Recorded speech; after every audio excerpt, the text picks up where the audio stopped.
Naruto and Bleach Anime Studio president rejects idea that anime should conform to Western standards. If you think animation with that in mind, it will become increasingly boring. Holy shit, I agree. Greetings once again, my friends, and welcome back to the GNRO Minicast. I am your host, Adam Mickelson, aka Drak. I hope everybody's having an awesome day or night when you're listening to this, and once again, we have another awesome story from boundingintocomics.com with Spencer Bakuli as the author, so let's go ahead and get into this, shall we? In adding his voice to the increasing number of Japanese creatives who have found themselves unhappy with the ever-growing demands that their works be altered in order to accommodate Western socio-political standards, anime production Studio Perio Limited President, so the president of Studio Perio, and CEO Michiyuki Honma has warned that should his respective medium change its core identity in order to attract overseas audiences, the results will become increasingly boring. I would entirely agree. I think, in all honesty, that we should adhere to their vision, because they're the ones that are making the stuff that we like to consume. Why not just go with them? Obviously, they're thinking outside the box. We aren't. Honma, who during his thus far tenure at the studio has overseen the production of such anime series such as Bleach, Bleach 1000 Year Blood War, Naruto, Naruto Shippuden, Boruto, Naruto Next Generations, and Kingdom, offered his thoughts on this hot topic while speaking with Japanese entertainment news outlet Comic Natali, I think is how you say it, for their anime studio staff-centric interview series, Anime Studio Chronicle. Eventually turning to reflect on how popular the aforementioned Naruto trilogy has been with overseas viewers.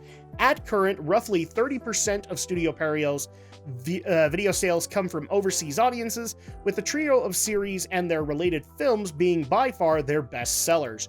And for good reason. I mean, I may have issues with the Naruto story overall, but the animation quality is amazing for not just the series, but the movies as well. So there's a reason that they are doing as well as they are. The studio boss asserted, "I am endlessly grateful to have had the opportunity to meet and produce a great work that will become a long-term series that will last for years. However, it is difficult to make a work that will be popular overseas or that will become a long-term series." It's true. To this end, Honma explained, "Of course, you can aim for the top half, but if you make animation with that in mind, it will become increasingly boring." That's an interesting claim, and one I agree with.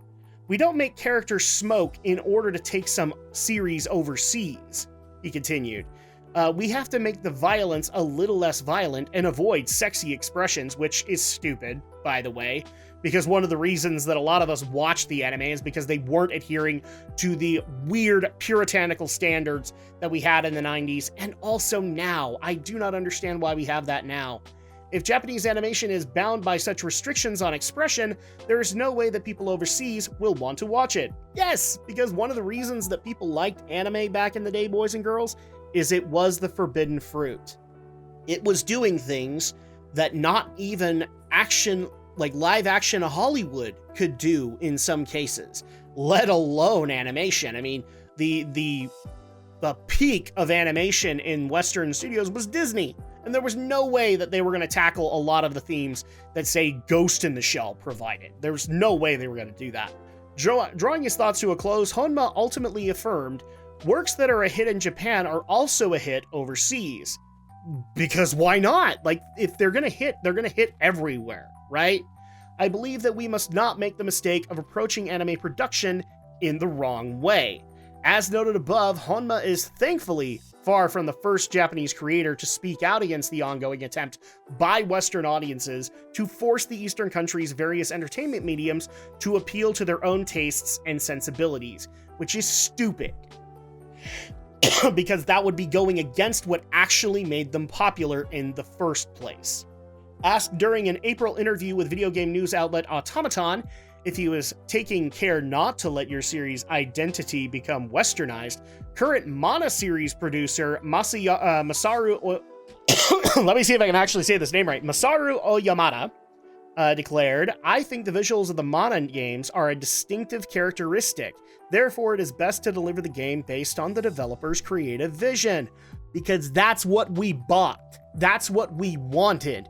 We looked at that art style and went, "That's cool. I want to play that. Why the fuck would you want to change that? For example, there are many different types of characters in the Mana series. I think the fun of the game is encountering this mysterious world and its inhabitants, and because of that, we don't have a strong focus on a particular audience. However, we do work on the game while bearing in mind that the Mana series is loved by fans from all over the world. And it's because one of the main reasons is the distinctive art style.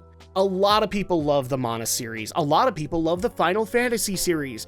And if Yoshitaka Amano had adhered to modern westernized standards, it would look like average everyman bullshit that none of us would watch. Just imagine Cloud Strife looking like something from out of, I don't know, Yogi Bear. That's what Western studios were doing at the time. That's why in a lot of cases we liked anime.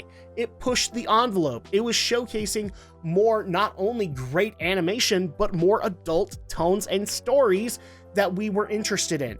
This is also why the Mana series works, is because it's also addressing certain issues that Western games, or more importantly, Western games developers, don't want to tackle because it's too hot button. Or they have to tackle it in this particular socio-political way, or they won't be able to let it come out. Yeah, I'm gonna keep siding with them, thanks. Weighing in on the discourse surrounding the heavily altered localization seen in the English release of Vanillaware's Unicorn Overlord, Final Fantasy Tactics director Yasumi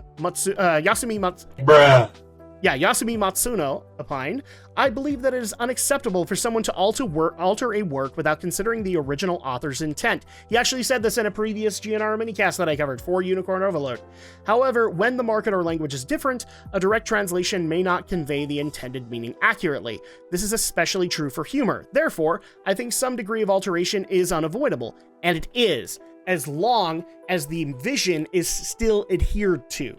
Which is what we showcased in the Unicorn Overlord story. It wasn't adhered to. Instead, you had a bunch of people trying to write word barf and tried to get us to, what was it? Unmagicked octogenarians? They wanted to coin that phrase? Good God. The issue lies in whether the original author has consented to these alterations. Has anyone confirmed whether the author of Unicorn Overlord has approved its English translation? He then posited, in any case, I think both arguments have merit. Translating faithfully to the original and allowing some degree of adaptation, I encourage discussion on this matter.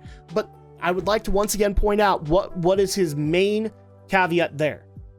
Is the creator approving of it? If he isn't, then you shouldn't be doing it that way. You should be working with him because, after all, it's his vision. Or her vision, for that matter. You should be following their vision because that's what brought them to the dance, and that's why because they are at the dance, that is why you want to adapt their shit. Stop messing around with it.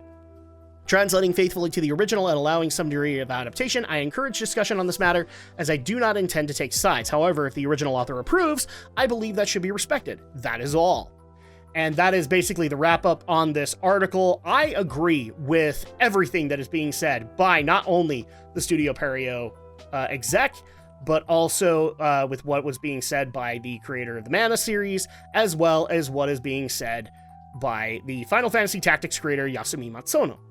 Because everything is adherent to whether or not you are adhering to the creator's original artistic vision. Because it's that vision that people wanted. It's just like, I actually didn't put this minicast out there, but I was going to. The creator of Hajime no Ippo, George Morikawa, when he said, he's the one that created Hajime no Ippo, but when they wanted to adapt the anime, he made it very clear to the studio, you need to make it the same way that the manga readers who paid for it want it. So it's not just the creator's vision in mind, it's also what the initial readers, the fans, which are the base that you want to be able to exploit for their money, you need to be able to do that. That is definitely something that modern day games industry, especially in the West, does not understand.